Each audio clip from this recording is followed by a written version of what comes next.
557%. That's not a typo, and it's not a meme coin rally. That's how far STAK Incorporated ripped higher in a single session today, turning an obscure $8 shell-like ticker into the most searched stock on Wall Street.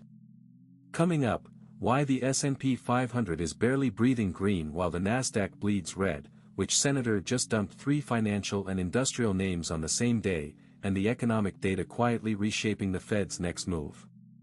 Let's get into it. Let's start with the scoreboard. The S&P 500 closed at 7,412.88, up a razor-thin 0.06%, essentially flat, and a sign the broad market is holding its breath.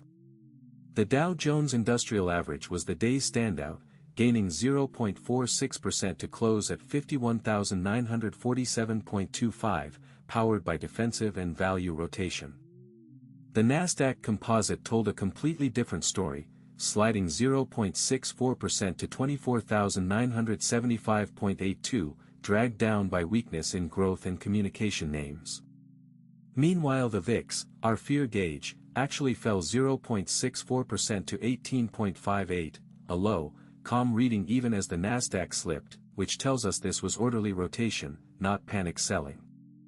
Underneath the index headlines, basic materials led every sector with a strong 1.28% average gain, followed by consumer defensive at 1.02%, classic risk-off positioning inside a market that closed mostly flat to positive.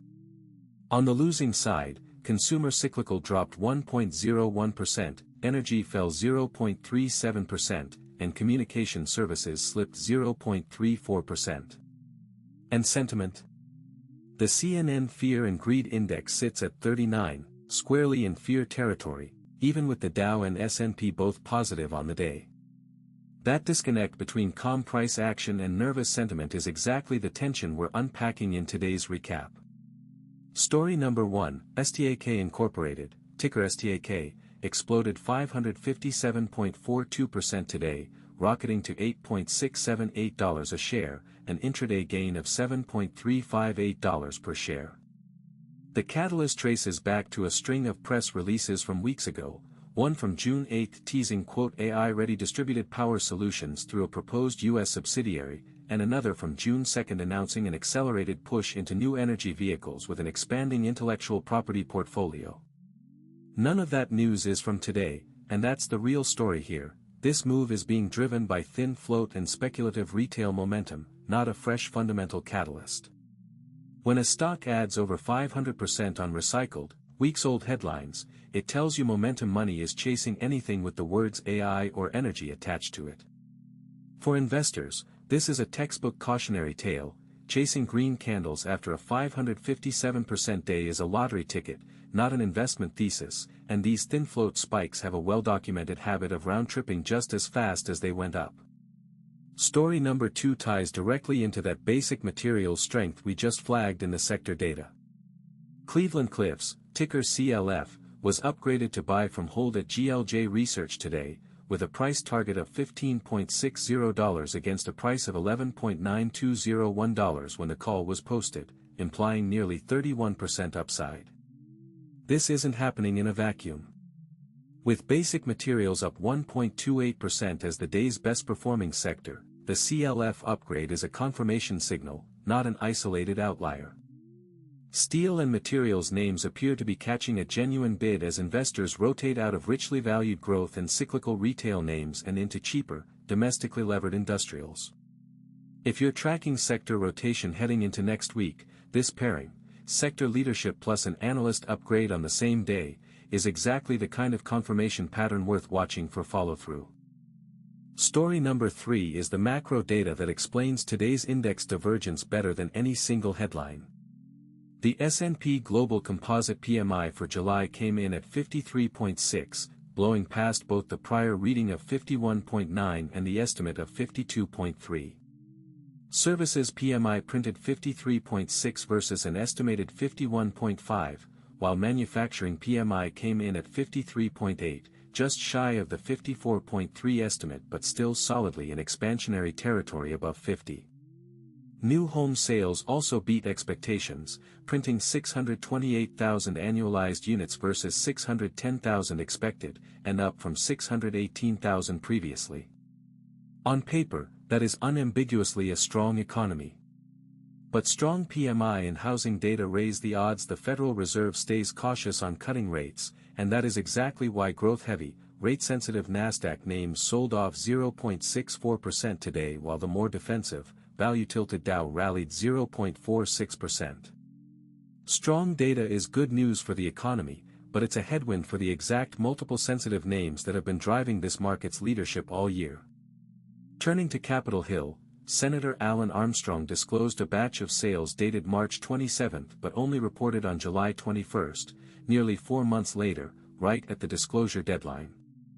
He sold between $50,001 and $100,000 each of PNC Financial Services, Teledyne Technologies, and Phillips 66, plus a smaller $15,001 to $50,000 sale of Stryker.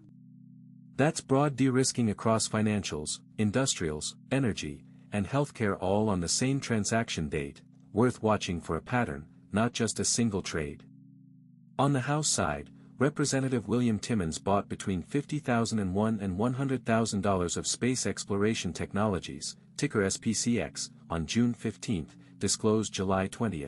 Notably, SPCX also ranks 5th on today's Reddit mentions list, so retail chatter and congressional buying are lining up on the same name.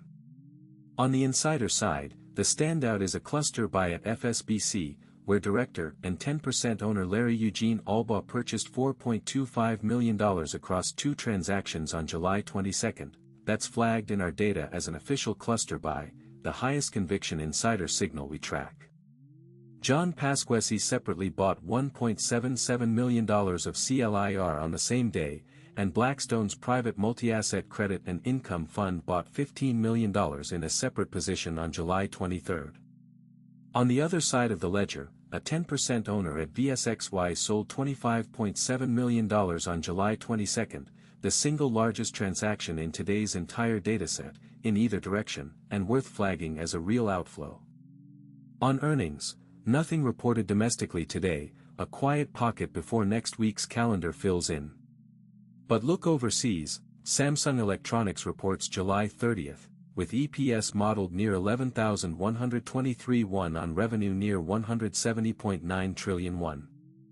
SK Hynix reports July 29, with EPS estimates near 70,975 won on roughly 84.2 trillion won in revenue, both critical reads on global memory chip demand that ripple directly into names like Micron, currently the second most mentioned ticker on Reddit today with 228 mentions, even after a 43.8% drop in chatter. Indonesia's Barito Renewables also reports July 30. With no major U.S. prints today, next week's Korean semiconductor results become the most important earnings signal on our radar. Looking ahead, markets are closed this weekend, so the next major catalyst is Monday, July 27, when durable goods orders ex-transportation for June hits the tape. The estimate calls for 0.9% growth, down from May's 1.3%. A miss would reinforce the manufacturing softness we just saw in that sub-54 PMI print, while a beat adds fuel to the no-rate cut argument that already pressured the Nasdaq today. Also keep an eye on whether basic materials strength extends past today's CLF upgrade, and whether STAK's 557% move fades hard into next week. Thin float spikes like this one have a track record of round-tripping fast once the momentum crowd exits. Today in one line, solid economic data, a split market, and fear still lingering under a calm surface. Hit subscribe for tomorrow's recap.